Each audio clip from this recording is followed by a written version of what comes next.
Hey everyone, this week I'm going to let you know about my journey with MS. It started when I was 16 years old. I was in high school, in year 11.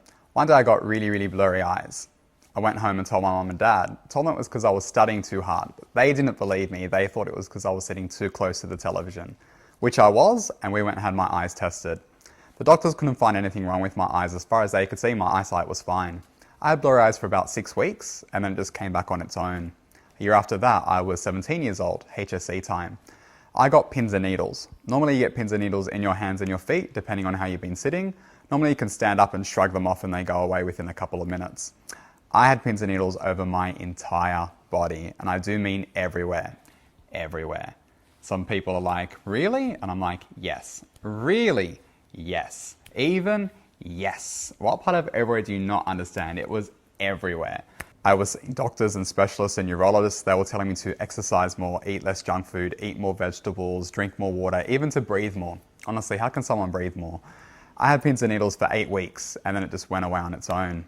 Graduated year 12. I love to cook. Also, I love to eat, so I started an apprenticeship as a chef and had problems with my balance. I couldn't stand up very well. Had problems with my speech. I'd stutter a lot. I was accused of being drunk quite a few times, which I wasn't.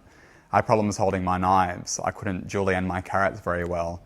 Also, I'd go into the cold room and I couldn't actually feel the cold on my skin.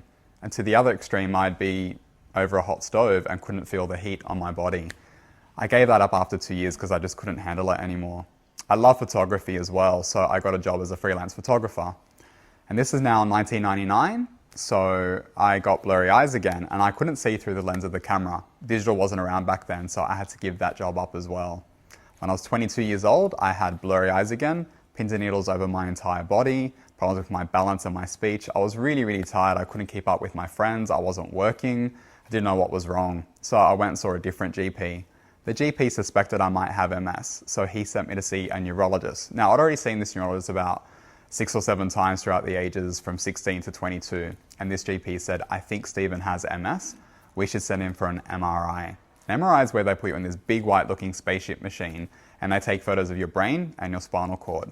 When I got my photos back, I had tiny little white scars in my brain and 2 in my spinal cord, which meant that I had MS. So I was really relieved to know what it was that I had. It had a name and it explained all these symptoms that I had throughout the years.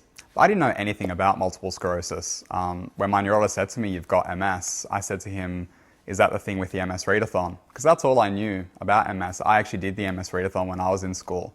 My mum and dad, whose first language is Greek, they don't know what MS is, so it was hard for me to explain to them in English what it was when I didn't really know myself. So MS Australia was able to send them information printed in Greek so they could understand what it was that their son was going through. I had a nurse come out to my house to teach me how to use my injections.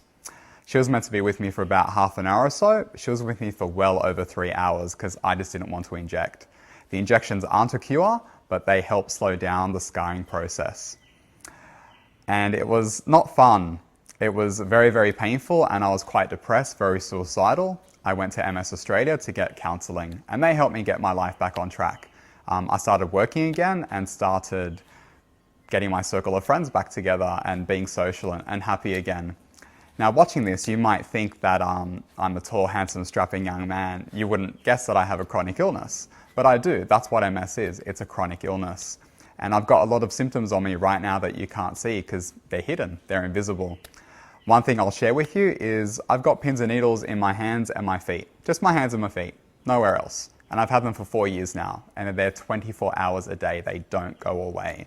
Things I struggle with are things like tying up my shoelaces, using a knife and fork, brushing my teeth, shaving. So keep up the great work and keep up your fundraising. So next time you see me, I'll give you some last minute hints on how you can still fundraise. Until then, keep up the great work.